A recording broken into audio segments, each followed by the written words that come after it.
ever said or thought, "Hey, that was my idea"? Most of us have had this experience, and we are okay with it as long as we are given credit for the idea. But what if someone took your idea and claimed it was their own, or even worse, sold your idea and were making all sorts of money from it? Most people would agree that this just wouldn't be fair, and that is why we have laws about what we call intellectual property. Intellectual property law covers more than just ideas, so let's take a closer look at what is included. Intellectual property is a broad term covering many different types of ideas. It can be broken down further into two parts, industrial property and copyright. We are not going to spend much time on industrial property. Industrial property law protects inventions, which are a product or process that provides a new way of doing things. These are protected by patents. It also includes trademarks, a distinctive sign which identifies a certain good. Industrial designs, the ornamental or aesthetic aspect of an article, such as the design of the VW Beetle. And geographic indication of source, names such as Champagne, Havana, and Chianti. Only champagne from Champagne, France can be legally called champagne. So these are all examples of industrial property. We're going to spend more time today on the other type of intellectual property, which is copyright. Copyright law protects creative works. Examples include written material, like articles and novels, but also drawings, paintings, photos, film, video, choreography, architecture, and the list goes on. Intellectual property law is very complicated. Entire law firms devote themselves to only one aspect of intellectual property. As more content has become available digitally, and as one's ability to alter or remix content has increased with digital tools, intellectual property law has become even more complex.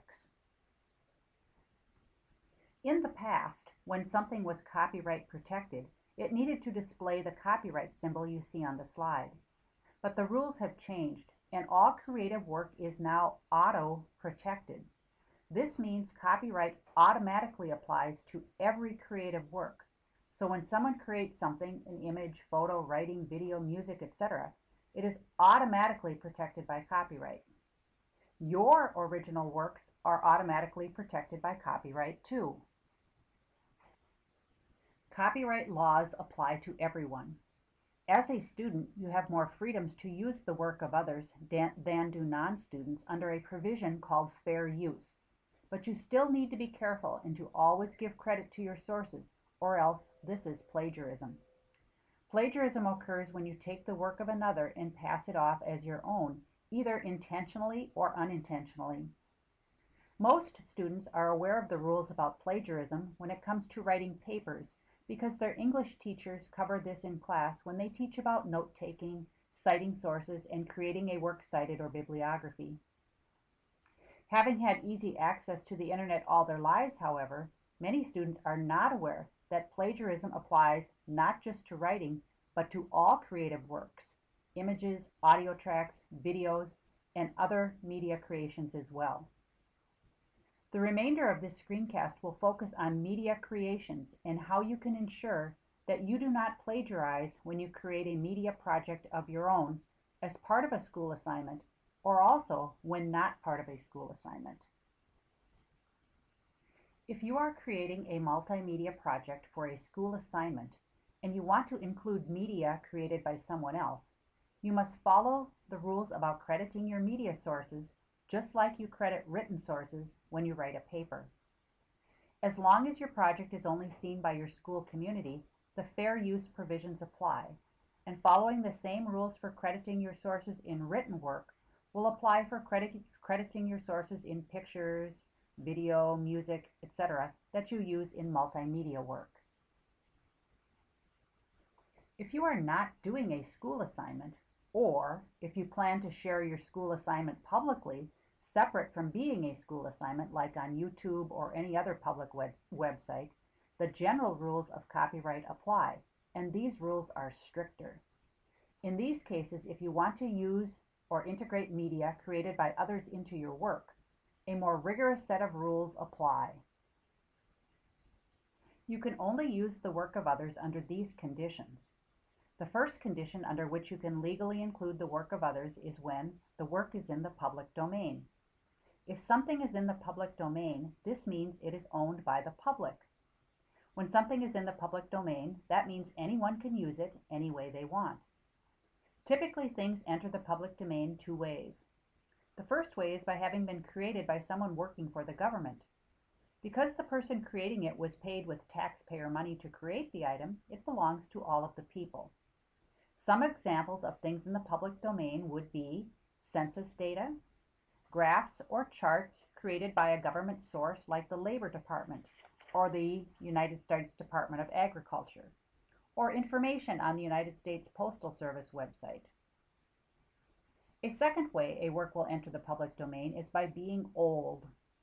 Old works are works that have existed for 70 or more years beyond the originator's death. The second condition under which you can legally include the work of others is when you have requested and received the written permission of the original creator to include their work as an element of your own work. Sometimes they will allow you to do this for free, but more frequently there is a cost involved. The third condition is under which you can legally include the work of others is when the work is Creative Commons licensed. The remainder of the video today will deal with an explanation of Creative Commons licensing. Creative Commons licensing was developed for media creators that want to allow others to reuse their creations.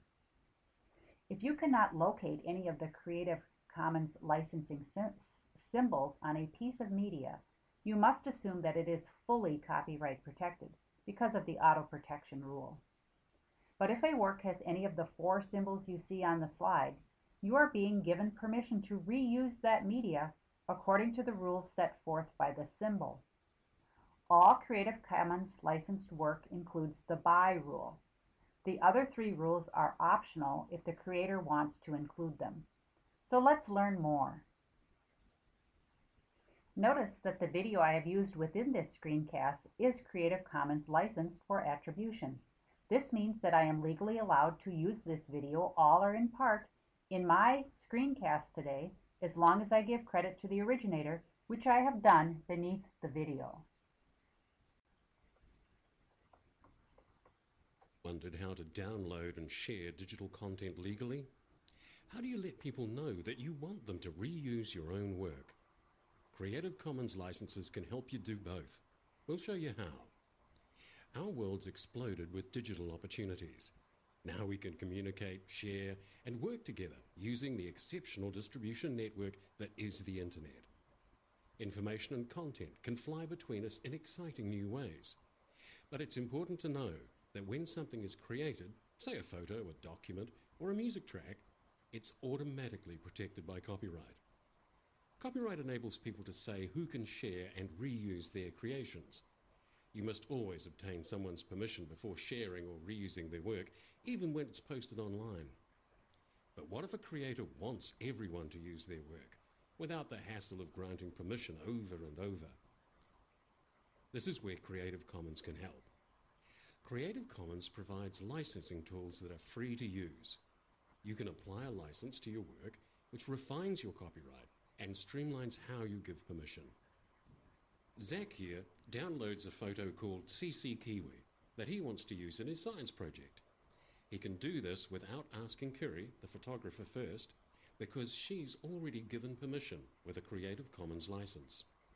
Kiri's license is legally robust, but easy for Zach to understand.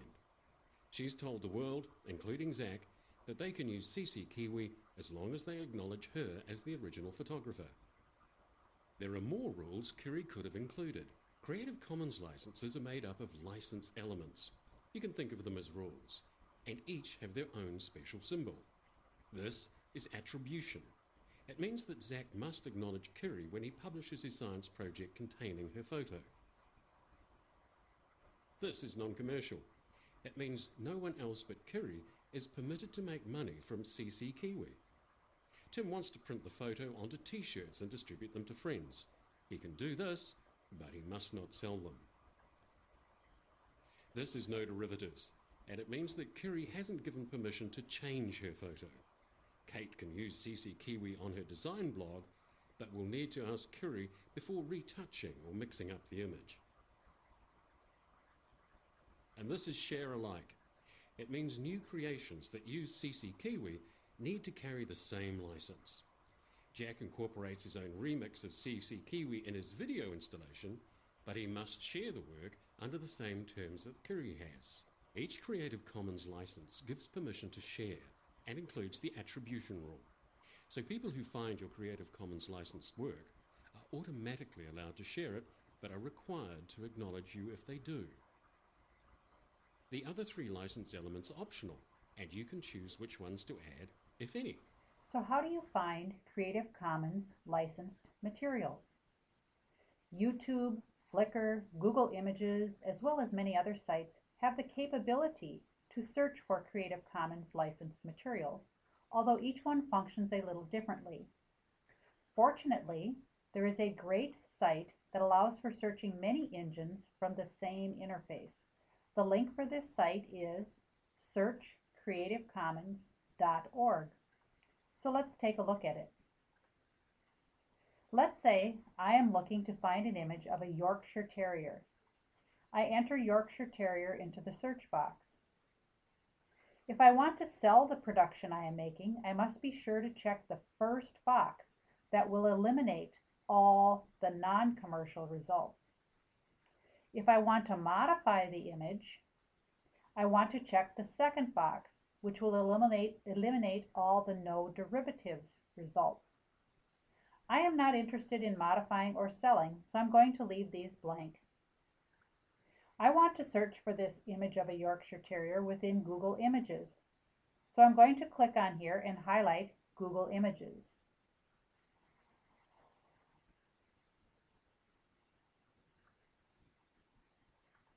So I looked through the images and I found one that I wanted to use. It was this one. So I click on it and then I want to visit the actual page. I'll save the image someplace so that I can use it in my production. But then at this point, it's very important to verify the licensing information and to capture the attribution information. Remember that attribution is always required. There is not a consistent way for displaying the licensing information, so sometimes you need to be a bit of a detective in order to locate the information you need. Just like when a detective walks into a room, they take notice of all the details and look for clues. You need to do the same thing on the web page and look around for the information you seek. With this particular image, I'm going to look around and see what I can see. I'm going to look on the left and the right, top and the bottom. I'm going to scroll down. Oh, there it looks like something that I'm interested in. Here's the information I seek. And as you can see, this is a Creative Commons licensed image. It has attribution and share alike licensing. And it even explains a little bit here what that means if you're not familiar with that. Well, what happens if you find an image on another site that isn't the Search Creative Commons site? You still may be able to find a work that you're permitted to use, but you're just going to need to be more of a detective to search around and find the licensing information. So here's another example of a photo that I found. And again, I have to search around a little because it always won't be in the same place. But eventually, oh, here I go. I found some licensing information for this particular photograph. At times, you are not going to be able to locate any licensing information. And in these cases, you must just assume that the item is protected and you are not allowed to use it. We covered a lot of information today, so let's take a minute to review the main ideas of the presentation. 1. Intellectual property law is a complex and growing field. 2. All creative work is automatically copyright protected. 3. Less strict fair use rules apply to students doing schoolwork. 4. The same avoiding plagiarism rules you learn in English regarding citing written sources and creating a works cited or bibliography apply equally to non-written creative works, images, video, music, etc. 5. Copyright rules are more strict outside of the school setting. And 6, Creative Commons licensing was developed for media creators that want to allow others to reuse their creations. Finally, if you are doing a school project or schoolwork and have questions about citing sources and/or copyright, check with your teacher or the library staff. We're here to help you. Have a great day.